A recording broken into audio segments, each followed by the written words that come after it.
All right, I want to connect some dots for everybody here. So up top on the left, you have who I call the Spanish team, or not the actual Spanish team, but the location from where they work, where their lab is. And that's Guillermo Velasco, Manuel Guzman, and Cristina Sanchez. Those are the main authors of the papers that I've read through and have on this presentation and in the videos. So Complutense University is where their lab's located. They're the ones that are behind most of the research that GW Pharmaceutical uses to make their patents. GW Pharma is the company that, what do they call it? I guess, yeah, manufactures the Epidiolex anti-seizure medication for the childhood epilepsy conditions that we prescribe here in the States. So you have GW Pharmaceuticals manufacturing a product that we prescribe here in the US and more particularly here in Texas for patients. So it's a therapeutic use made by a company that also works with these anti tumor researchers out in Spain. So down at the bottom right, though, you're going to see the a researcher on this paper had come from Harvard and is involved in the study. So it just shows that an American institution is involved with cannabinoids in treating cancer. And so not only does the American Cancer Society know this, the Department of Health and Human Services, the National Institute of Health, the National Institute of Cancer, all these people are well aware of cannabinoids' anti-tumoral actions.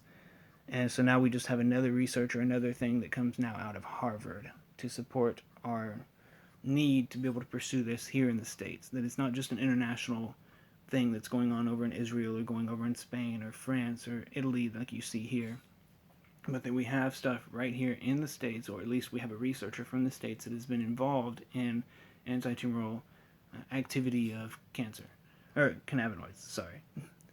So the rest of this, I want to just go through some of these excerpts real quick. So THC, the main active component of marijuana, exerts a wide variety of biological effects by mimicking endogenous substances, the endocannabinoids, which are part of the endocannabinoid system, that bind to and activate specific cannabinoid receptors. Induction of autophagy by cannabinoids relies on the CB1 receptor activation. Autophagy is a cellular process in which cytoplasmic materials, including organelles, so like the little parts inside the cell that help the cell to operate, are sequestered and delivered to lysosomes for degradation and recycling. That is required for the activation of apoptosis in response to cannabinoid treatment, that being autophagy and the sequestering of materials, the breaking down of everything. So apoptosis is downstream as far as, like, I guess you could say, chronologically downstream from autophagy. Autophagy has to happen first, and then apoptosis comes in later. So activation of okay, here we go. These sentences are very deep or thick, I should say. Activation of the autophagy-mediated cell death pathway is indispensable for cannabinoid anti-tumoral action. Cannabinoid-evoked cell death is a crucial event in triggering I keep trying to say autophagic, triggering of autophagy. THC activates the autophagic cell death pathway and induces autophagy of cannabinoid treated cells. All right, keep moving down. We demonstrate, and this is we, the researcher from Harvard, as well as the researchers from Spain that are involved with GW Pharmaceuticals, who were involved with through Epidiolex, just connecting all these dots here. So we demonstrate that THC administration leads to inhibition, induction of autophagy, and reduction of tumor growth. Autophagy was not evident in normal non-transformed primary astrocytes, which are resistant to cannabinoid-induced cell death. So cannabinoids end up hitting and running into and attaching in some way to the, or not in some way, through the CB1 receptors on primary astrocytes, but they don't induce cell death. So they differentiate and specifically go after transformed cells. A transformed cell would be a cancer cell. So they don't hurt normal cells, they only hurt, or they induce autophagy or induce apoptosis only in transformed cells, so cancer cells. These findings describe a mechanism by which THC can promote the autophagic death of human cancer cells and provide evidence that cannabinoid administration can be an effective therapeutic strategy for targeting human cancers. This paper was put in a Journal of Clinical Investigation back in 2009. There's a little bit more I want to say about this. I'm trying to keep it short. 4:45 already.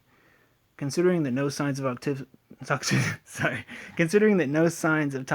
were observed in the clinical trial, patients were in tumor-bearing animals treated intracranially, peritumorally, or not peritoneally.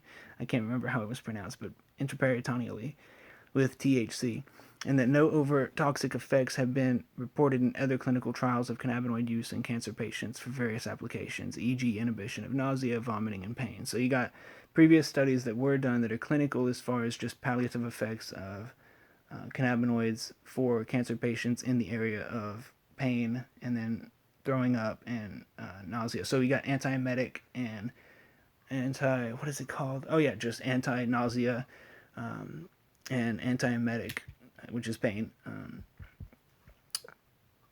What are they called? What is it? Effects. I'm trying to think of another word of cannabinoids. So we've used all these different things, whether oral, mucosal, or even whenever it comes to, they've done IV, and then intraperitoneally is IP. So we've done all these different things through cancer patients that are outside of the whole treatment effect. So just like I was saying, palliative effects for cancer patients, those especially under chemotherapy and such. They can use different routes and finding support that a safe, therapeutically efficacious dose of THC can be reached in cancer patients. So the main part of the Controlled Substances Act is that it says it can't be therapeutically used. It has no therapeutic effect whatsoever. And so here we see that researchers, at least from Harvard, or especially from Harvard, an American institution again, are agreeing that efficacious doses of THC can be reached for therapeutic effect in cancer patients. So the thing, what is it called? The location that is titled up here, you see this whole list of right here where it's second line up. Beth Israel Deaconess Center, Medical Center, Harvard Medical School, USA. Sorry for all this, but basically that's where it's at right there. So the researcher that came out of there is from America and of course has taken part in this study, just proving all the rest of the stuff that I've already covered in these videos and that are on the presentation. So that's it, and hope you enjoyed it. Of course, it's all not mumbo jumbo medical jargon. And if you got any questions, let me know. Any comments, I'm grateful to get anything, especially from any medical professionals that would correct me or maybe just shed light on any of these types of topics. So, all right. Love y'all. Holla.